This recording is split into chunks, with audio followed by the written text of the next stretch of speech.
சம்பவம் நடந்ததா சொன்னேன். விதின் ஒரு ஹாஃப் அன் அவருக்குள்ள ரிப்போர்ட்டர்ஸ் கேமராவோட இவ்வளவு கிரௌட தாண்டி அங்க எப்படி போக முடியுது? அதே ஒரு கேள்விக்குறியில. செந்தில் பாலாஜி அங்க போறாரு. அடுத்தது செந்தில் பாலாஜி போறாரு. எப்படி அவரால் போக முடிஞ்சது? எப்படி இதுக்கு மட்டும் தகவல்கள் இவ்வளவு கடகடன்னு பரவுது? முதல்வர் இன்ஸ்ட்ரக்ட் பண்ற அளவுக்கு எப்படி பரவுது? எப்படி பிராக்டிக்கலா இஸ் இட் பாசிபிள்? நான் இப்போ ஒரு எக்ஸ் சேனல் இருக்குன்னு வச்சுக்கோங்க. இப்ப ரெட் பிக்ஸ் எடுத்துக்கோம். ரெட் பிக்ஸ்ல டிஸ்ட்ரிக்ட்ல ஒரு 4 ரிப்போர்ட்டர்ஸ் இருக்காங்க. கரூர் பக்கத்துல இப்படி 4 ரிப்போர்ட்டர்ஸ் இருக்காங்க. 4 டிஸ்ட்ரிக்ட்ல 4 ரிப்போர்ட்டர்ஸ் இங்க வந்துருங்க. அங்கதான் அப்படிதான் அசைன்மெண்ட் அலாட் பண்ணுவோம். அடுத்த சென்னையில இருந்து 2 ரிப்போர்ட்டர்ஸ் போங்க. இப்போ 6 ரிப்போர்ட்டர்ஸ் 6 கேமராமேன் அங்கே இருங்க. வெவ்வேறு ரியாக்ஷன் எடுங்க. மைக் அடிச்சு உள்ளதை நீங்க எடுங்க. இப்படிதான் நடந்துகிட்டே இருந்துச்சு.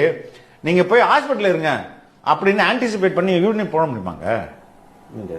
ரெண்டாவது, இவ்வளவு கிரௌட்ல இருந்து இவ்வளவு பேர் டக்குன்னு எப்படி அங்க போக முடியும்? இதுவும் இதெல்லாம் நம்மளோட கேள்விகள். ரெண்டாவது, எப்படி டப்புன்னு மினிஸ்டருக்கு தகவல் தெரிஞ்சு அவர் வர முடியும்? அப்போ இதுக்கு பின்னாடி இது எப்படி இந்த தகவல்கள் இவ்வளவு வேகமா பரவுது?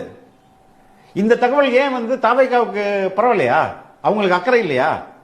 அவங்களுக்கு இந்த தகவல் போயிருக்காதா? போயிடும், கண்டிப்பா போயிடும். அப்ப ஏன் அவங்க இன்னும் போக முடியல?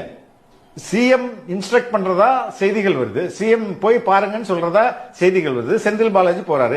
இந்த தகவல் சிஎம்க்கு போனது ஏன் விஜய்க்கு போயிருக்காதா?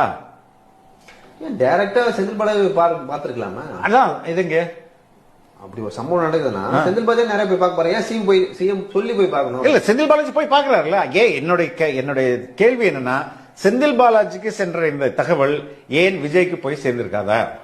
ஏன் விஜய் ஆட்கள் யாருமே போல? எப்படி எல்லா ரிப்போர்ட்டர்ஸும் டக்குன்னு போனாங்க? எப்படி கொடிகட்டின ஆம்புலன்ஸ் போயிருக்குது?